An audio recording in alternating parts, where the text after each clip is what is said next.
His breath caressed the side of my neck, a gentle warmth heralding the arrival of his hands. We discovered ourselves in the basement, not in a dim, unfinished space, but in a refined retreat embellished with beige carpeting, wooden shelves, and a couch that sagged just a touch in the middle. My husband rested upstairs, serenely napping on the recliner as the television whispered gently in the background. Following our dinner gathering, I made my way downstairs to put away the board games. Nevertheless, I discovered that I was surrounded by others. He followed closely behind as we descended the stairs, an air of silence surrounding us both. I should have pressed him to leave. I did not. He slipped in behind me, close enough to feel the warmth emanating from his chest as it grazed my back. While I lingered next to the built-in cabinets, his voice shattered the stillness. "Are you truly sure you wish for me to stop?" My lips parted, but silence wrapped around me like a shroud.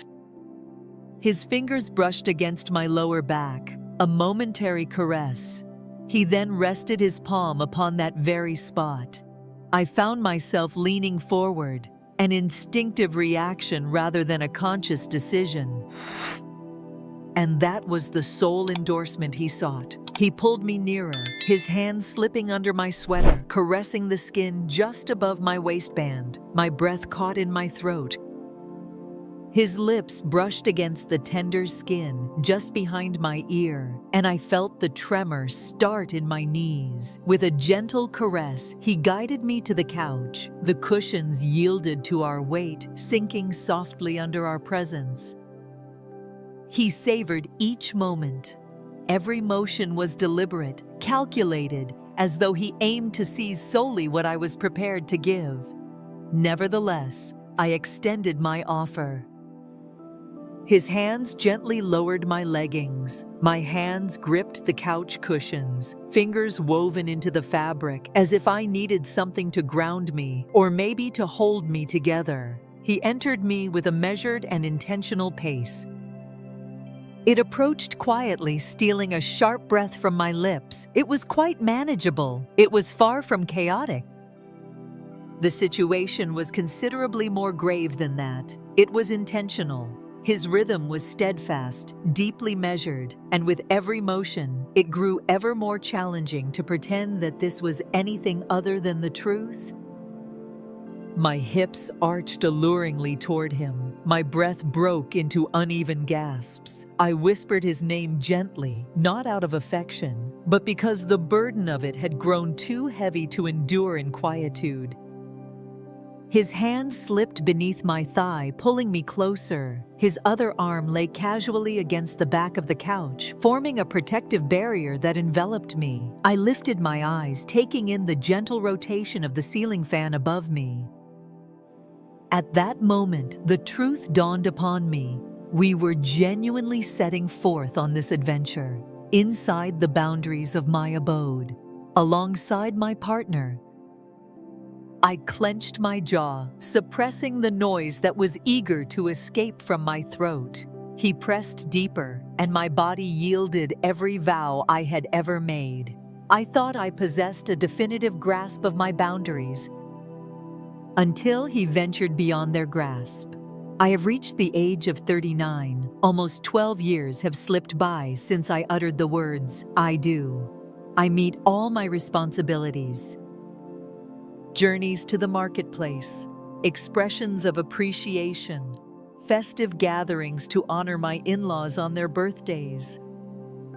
I urge my daughter to hold fast to honesty, even when confronted with challenges. For years, I have merely existed, not truly embracing the essence of my own life. He is a companion of my husband, the person who helped with the installation of our new kitchen lights, the person who remained for a moment long after the others had left, the one who saw me in my most vulnerable state, hair pulled back, barefaced, captured in the act of folding towels. Ambiguity hangs in the air regarding the inception of it all. I am keenly conscious of my failure to intervene. What steps would you pursue if the person you were tasked to protect transformed into the one you secretly longed for? That is exactly what occurred. I let it reveal itself in its own time. The complexity of the situation is heightened by the fact that it was no mere accident. It was not simply a momentary whim or the fog of inebriation. The tempo was more leisurely. It held a deeper significance. It engulfed me. I experienced no regret regarding my choice, not at that particular moment. Not when his lips brushed against my shoulder, marking the conclusion of it all. Not when he secured his pants and admitted that he wished he had stayed upstairs. Not when I remained on that couch for a full minute after he left. Quaking not from trepidation, nor from revulsion, but from that profound, latent essence within me that had just awakened after an eternity of stillness. For certain individuals, the transgression of rules is a conscious choice rather than a simple mistake. We march fearlessly into the inferno. Should you have ever set forth on a journey, fully cognizant of the toll it would demand, this narrative is crafted for you. Express your solidarity and become a part of our community. We are not as rare as we often think.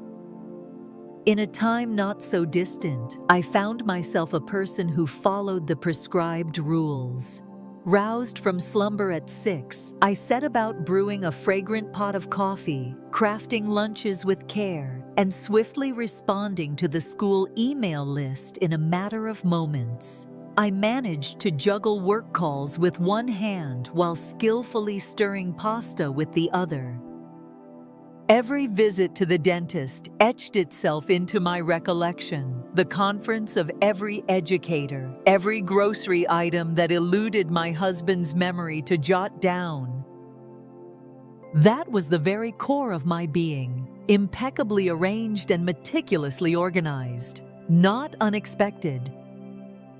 Dependable. Yet beneath the veneer of the ordinary, something else was subtly beginning to flourish. Silence envelops the air. Leisurely, an unquenchable yearning that eluded my words. He is known as Lucas. At 43, now liberated from the constraints of matrimony. 2 boys from a previous union who visit every other weekend. At a barbecue hosted by a mutual friend 6 months ago, my husband met him, and they quickly bonded over their mutual passions for craft beer and lawn care tools. Subsequently, Lucas started to visit our space with increased frequency. Weekend endeavors await, football matches. Helping us improve the home, he turned out to be remarkably advantageous, cozy and welcoming. Familiar, yet fortified. In that fleeting instant, I felt it, the way his eyes held mine, lingering just a heartbeat longer than they should have. His compliments possessed an eerie exactness, as though his kindness concealed a profound significance. He was starting to awaken to his surroundings. It started as a soft murmur, a fleeting look exchanged over the table at a dinner gathering, a brief moment when our fingers brushed against each other while passing a plate, a laugh that lingered, resonating in the atmosphere after I fumbled through a silly remark regarding my lack of skill in tending to a houseplant. I felt it profoundly, not just his focus, but also my response to it. I stood my ground, unwilling to retreat. It was a longing that stirred within me. Within the confines of home, everything had reached a state of equilibrium. My husband was not without kindness. He showed no signs of distance in any obvious way. Indeed, he was in a different realm. Endlessly fatigued, constantly immersed in various endeavors, forever balanced on the edge of the unknown. I would take my place on the couch next to him, but he was completely engrossed in his laptop, offering not even a fleeting glance my way.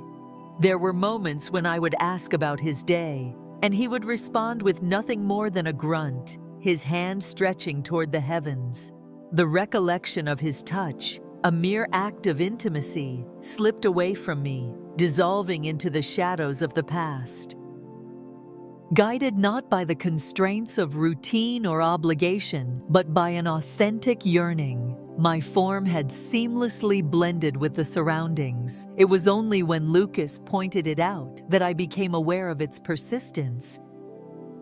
I started to unearth reasons for remaining in his company. I would step into the garage as he and my husband occupied themselves with the shelves, offer a selection of drinks, simulate a battle with an item that is remarkably lightweight. As he drew near to steady me on the step stool, his hand grazed my hip.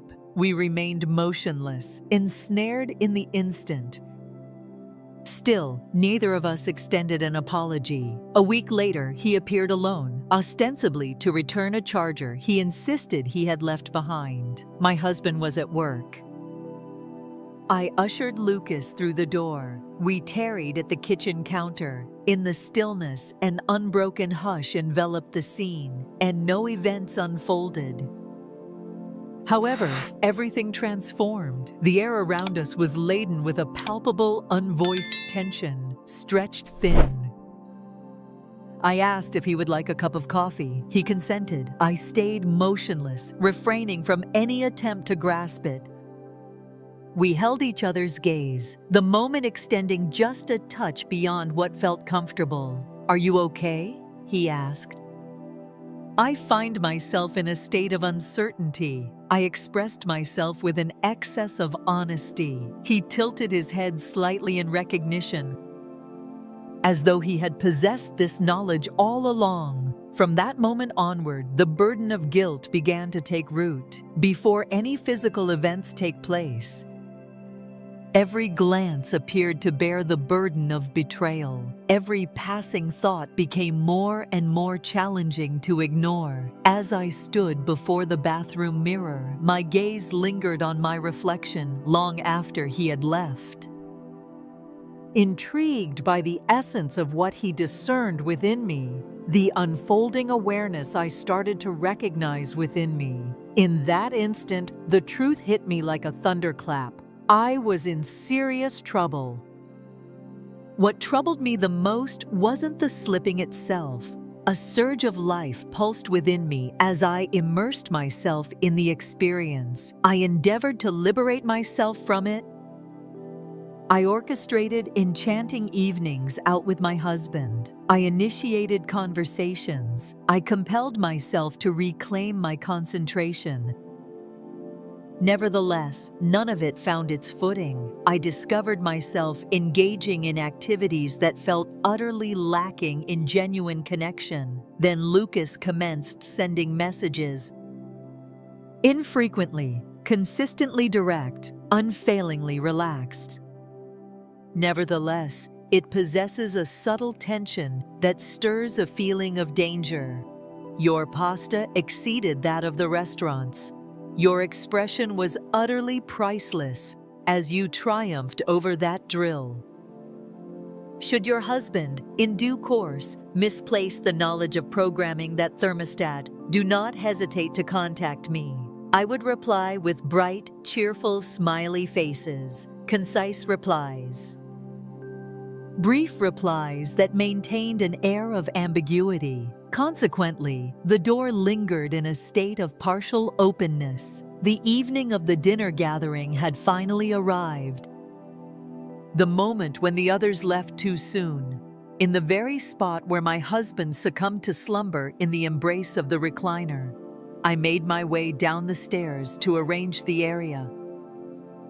Lucas followed, as though it were the most commonplace occurrence imaginable, as though it were already understood. Each time I cast my eyes upon that basement, the weight of his memory looms large, a palpable reminder of his existence. The captivating charm of it, the feeling he stirred within me was akin to a long-forgotten embrace, as if I had remained untouched for ages. How utterly chilling it was to arrive at the realization that this could indeed be the case.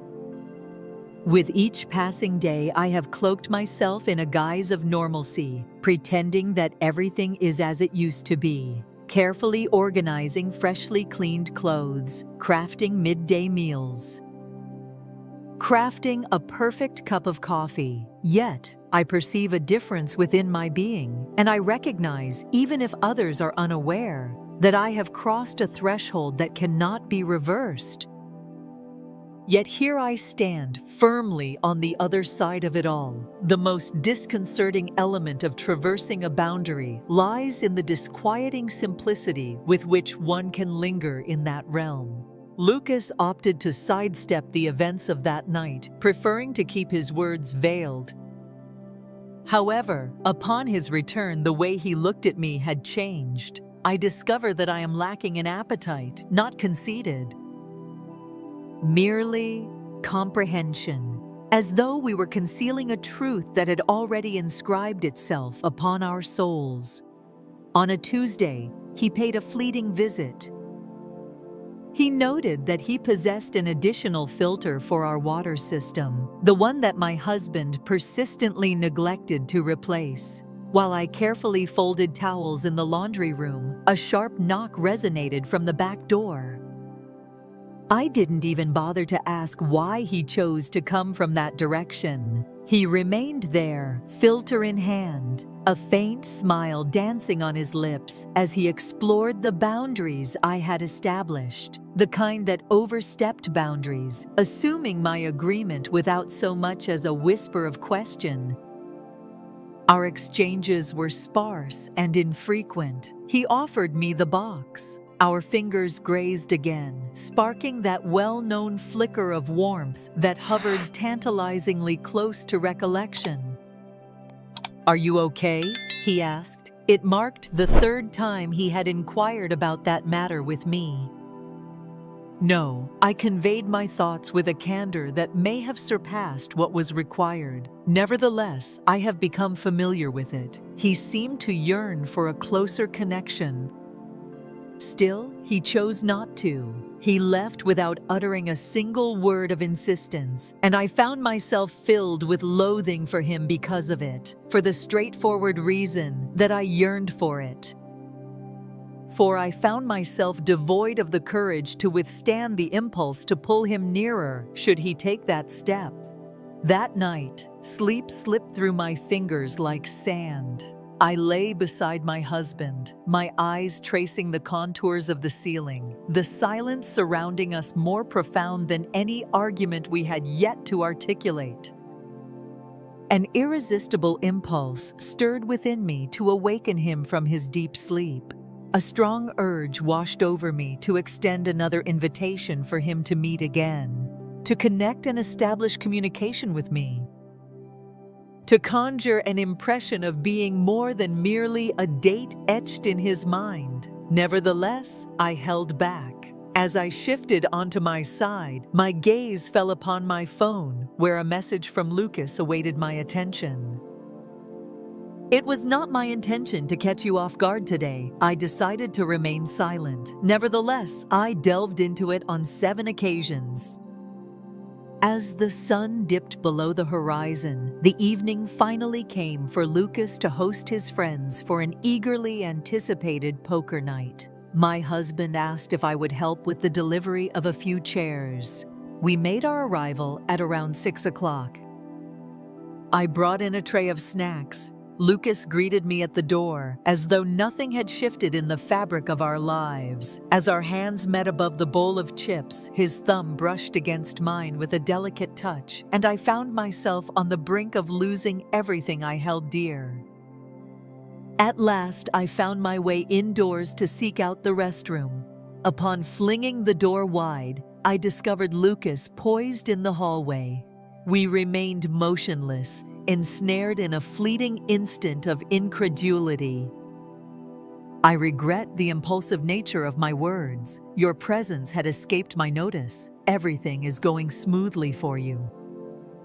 Still, neither of us took a step forward. The air thickened around us. The hallway stretched out like a narrow vein, its walls draped in a rich, deep blue, softly lit by the warm glow of a lamp spilling from the nearby guest room. He lingered nearby, just shy of touching, but close enough for me to feel the spark between us flare back to life. "What drove you to pursue me under the cover of darkness that evening?" I asked gently. He gulped, his eyes falling to the earth beneath him. "I moved forward, as you did not counsel me against it. I chose to hold my tongue." "Would you rather I stop coming by?" he asked. I looked at him deeply, and in that moment, I realized his sincerity. Neither an obstacle nor a danger, from a vantage point beyond the familiar. "I'm not sure," I responded. He nodded, as though that was the answer he had foreseen. He stepped aside, allowing me to pass. I brushed past him, my heart pounding with such intensity that I was certain he could hear its rhythm reverberating in the stillness.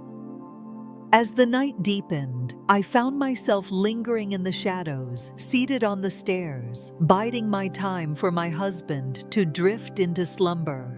I found myself seated in stillness, yearning for the shadows to untangle the intricate knots that bound my soul. I continually reminded myself of my grip on the situation, firmly believing that nothing had shifted since that very first instant. In my commitment to avoid the echoes of my past, I held a conviction that I had transcended my former errors, stepping into a realm of growth and refinement. Nevertheless, it was merely a construct of imagination. The relentless scrutiny of my phone, the way I paused my breath in the thick silence that cloaked the house, the eerie echo of Lucas's voice inquiring, "Do you want me to stop coming around?" This was, without a doubt, a narrative in the making. A week later, my husband found himself ensnared in a late-night work call. Reclining on the couch, I meandered through the channels, my eyes wandering without any real connection to the selections laid out before me. A message was dispatched by Lucas.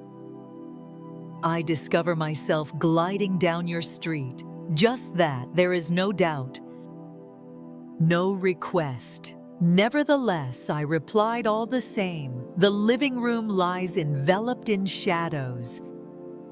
He made his entrance. He deftly guided his vehicle into a space further along the street. I watched from my concealed vantage point as he approached the side door.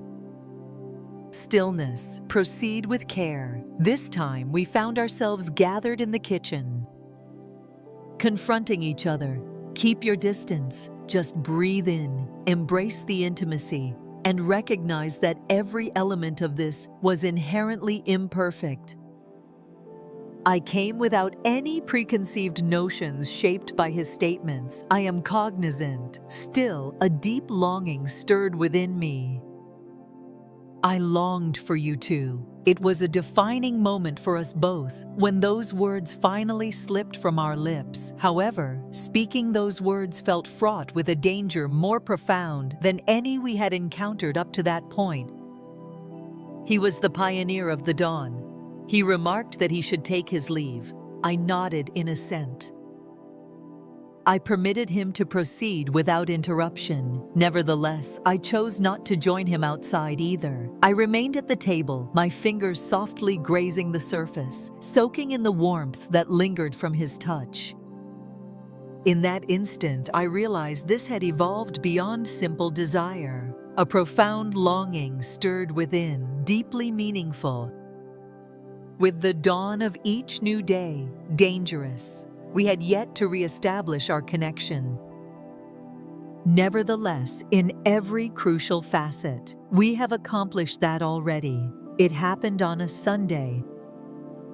The twilight hour descends upon the world. In the wake of the rainfall, the heavens lingered in a muted shade of gray. Our daughter participated in a delightful sleepover. My husband embarked on an impromptu journey to visit his brother. An unexpected situation has come to light. A sudden break in the plumbing, perhaps. I conveyed to him my intention to stay back and tackle the laundry. He brushed his lips against my cheek, his voice a gentle whisper. "Please, don't sacrifice your rest on my account." I did not. Before I fully grasped the moment, my fingers had already dispatched a message to Lucas. "Is my drill still in your possession?" His reply arrived a full 10 minutes later. "I shall be there in 15 minutes." I hovered in the garage, pretending to be absorbed in the chaos of storage bins while I anticipated his arrival. A thrilling shiver coursed through my fingertips, that light, exhilarating anxiety that heralds the imminent plunge. He made his entrance dressed in a gray hoodie and jeans, his hair still glistening with the remnants of the rain. He was missing the drill. I refrained from asking. He stepped inside, gently shutting the garage door behind him. In that ephemeral instant, we found ourselves motionless, caught in the embrace of time. We were surrounded by a vast expanse of holiday boxes, paint cans, and the distinct aroma of damp concrete. "Promise me this is the last time," I pleaded. "I shall not mislead you," he whispered gently. He advanced toward me with deliberate strides, unhurried. Intentional. I held my position firmly. His hand brushed against my waist, a gentle warmth permeating the fabric of my shirt. I looked up at him and saw the sadness carved into his face, not longing, agony. The kind that recognizes the error, yet longs for it regardless. His lips met mine in a gentle embrace, soft. Advance with care, yet, as one ventures deeper into the abyss. Before I completely understood the significance of the moment, my fingers instinctively wove through his hair. His breath hitched in his throat as I eased my leg between his. The hoodie was taken off. His skin exuded warmth infused with a delicate aroma of sweat, mingling with the freshness of clean laundry and the rich undertones of cedar. He lifted me with such ease, as though I were a mere feather, and I wrapped my legs around his waist. The coldness of the garage wall pressed firmly against my back. His lips grazed my neck softly. A shiver ran down my spine. "This doesn't feel right," I whispered quietly. "I comprehend." His body intertwined with mine in a deliberate, unhurried rhythm, rendering the world around us into mere oblivion. My head reclined backward, my fingers grasped his shoulders tightly. Every fiber of my existence wound tightly around the feeling of unease, unwilling to loosen its hold. He approached me with a deliberate elegance. It was not a matter of desire to possess me, but rather an aching yearning to embrace me. Every thrust revealed itself with a measured languor, deeply impactful, deliberate. He looked deep into my eyes at a time when I found myself unable to face the truth of my own heart. My heels struck the storage rack with a jarring impact. A box wobbled on the edge of balance, yet held its ground. I buried my face in his shoulder, muffling the sound that escaped from my throat. It was quite manageable. It revealed itself gradually. The effect was profoundly devastating. It appeared to encapsulate a profound essence, transcending the bounds of simple concealment, transcending a simple mistake. The door appeared to linger in a state of reluctant openness. In the wake of it all, he lingered in silence, hesitant to move from his chosen spot. He pinned me to the wall, his breath rapid and labored. His forehead rested against mine, a silent acknowledgement of the burdens we both carried from our recent choices. Long after he finally let me go, my legs continued to tremble. I reached out for my undergarments. I raised it slowly, striving to hide the quiver of my hands. He scrutinized me intently. Silence. This transforms the whole of my earlier assertions. It has transpired, he replied. I tilted my head in recognition. Emotion welled up, on the brink of overflowing. Nevertheless, I held back. He aided me in returning the boxes to their proper places, the ones I had pretended to orchestrate. He pressed his lips to mine again, not as a man brimming with pride, but as one who lingered in uncertainty, pondering when he might again have the opportunity to grasp me. And then he took his leave. Through the side gate, in hushed stillness, I paused at the shut garage door. The lights dimmed, and the body resonated with the lingering echoes of what had just transpired. The rain commenced once more, gently this time, as though it sought to wash away the facade of the house, while the inside remained untainted by its restorative embrace. I surrendered to the embrace of a long shower, the water cascading down, a searing heat enveloping my skin. My skin blushed a gentle hue of pink, yet it stood firm, unwilling to fade away. The burden of remorse, the deep longing. The simple gesture of having unlatched the door, once again. This moment was intentional. It was not simply the swelter of heat, nor the haze of confusion, nor just a fleeting misstep. It was a choice forged in the midst of tumultuous waves of potential. I achieved it with complete consciousness. That night, sleep slipped through my fingers like sand. I lay back in bed beside my husband, the lingering warmth of the shower still embracing my skin soft and sensitive, every nerve awakened and buzzing beneath the fabric. He snored gently, his hand resting on his stomach, embodying a sense of carefree tranquility, as though each facet of his being was solidly anchored. Still, Lucas's visage remained etched in my thoughts, an indelible mark that refused to fade.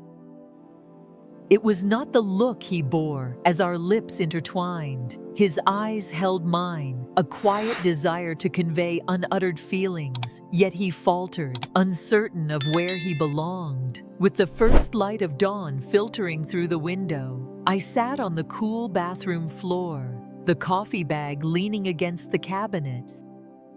My eyes were drawn to a solitary tile, the minutes fading as I remained ensnared in that instant, adrift in contemplation. The moment resonated within me, reverberating off the garage wall.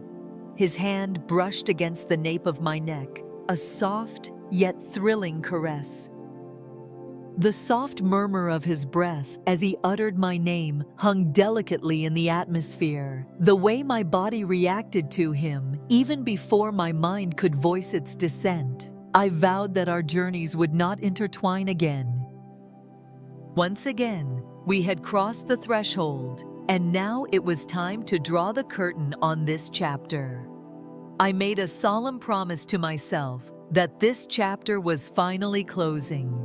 Nevertheless, I struggled to come to terms with it. And even more troubling, I found myself wishing it were not so.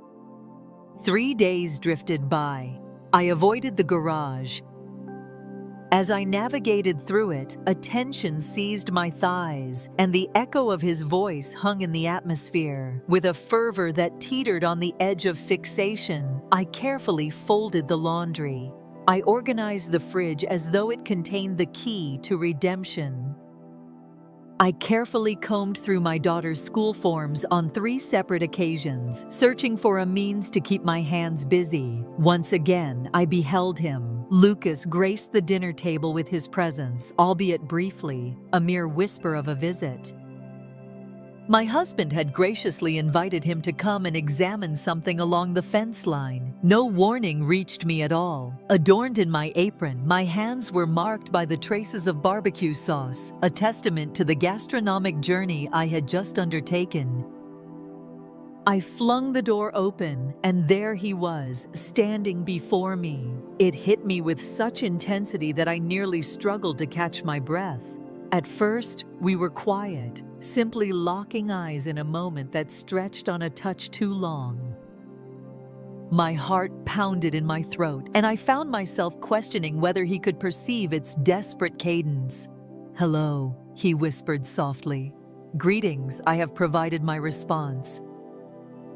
He stepped in to offer his salutations to my husband. As I walked by, I felt the atmosphere shift in a palpable way. His shoulder brushed against mine, a mere whisper of contact, yet it sent a ripple of unease through my stomach.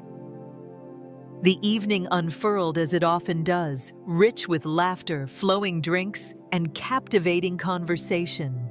Yet I discovered myself unraveling in quietude. While they stepped outside to examine the fence, I lingered at the sink, diligently scrubbing dishes that barely demanded my focus. Their laughter floated in from outside, a melodic echo that danced through the air. I caught a glimpse of my husband discussing matters of dependable support and integrity. The word hit me like a jolt, unexpected and powerful. Belief. That evening, I settled onto the couch, the soothing sound of water cascading from the shower, where my husband was rinsing away the weariness of the day. I unlocked my phone, my eyes drawn to the last message from Lucas, still waiting, untouched, on the screen. Reaching out to you in that manner was indeed a misstep on my part. Yet, I cannot pretend to be unaware of the feelings that welled up inside me. I had not yet responded. I should have taken it away. I expressed that the blame did not rest entirely on your shoulders. Subsequently, I erased it completely.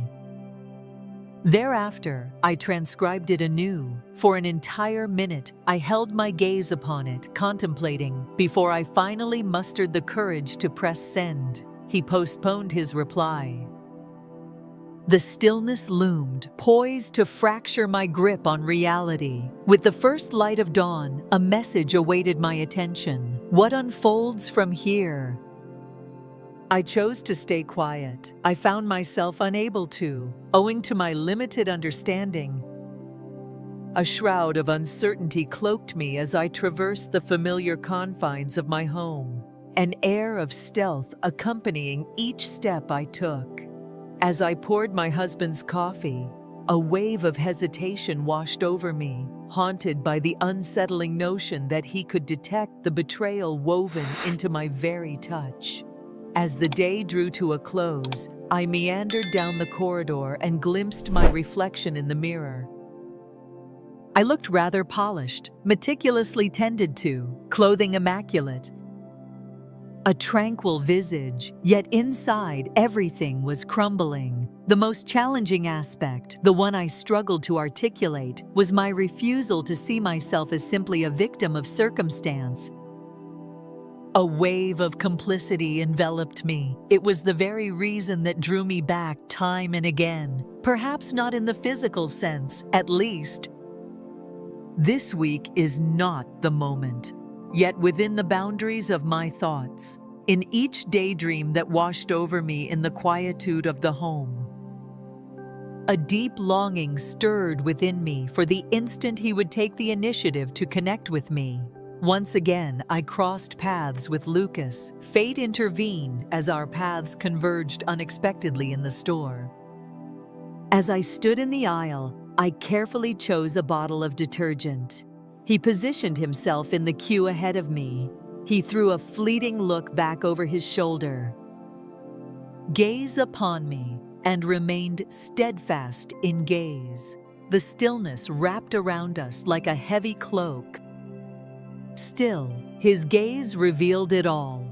That night, I broke apart. I settled onto the laundry room floor, that quiet sanctuary within the home where I am always undisturbed, and permitted myself to unwind.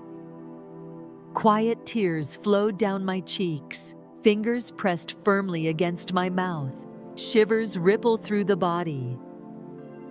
Not merely from a feeling of guilt emerging from grief, a deep yearning for his presence enveloped me. For the straightforward reason that I longed for him. In that moment, I felt adrift, longing for the times of purity, when the burdens of the world had yet to cast their shadow upon me.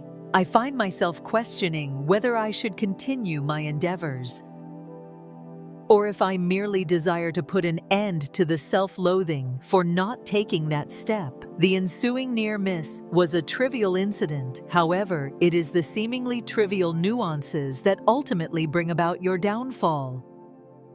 As the sun dipped below the horizon on a Tuesday evening, time itself appeared to stand still. Quietude. My daughter was tucked away upstairs, immersed in the world of a book. My husband stood on the patio, pacing with a certain cadence as he engaged in a call, a well-known pattern that surfaced whenever the pressures of work mounted. As I diligently scrubbed the counter in the kitchen, my focus was so intense it bordered on excessive, when suddenly a gentle knock resonated from the back door. I had already been informed. Lucas remained suspended in that moment, with the hoodie pulled up, his hands nestled deep within his pockets. I opened the door, yet I stood my ground, refusing to step aside.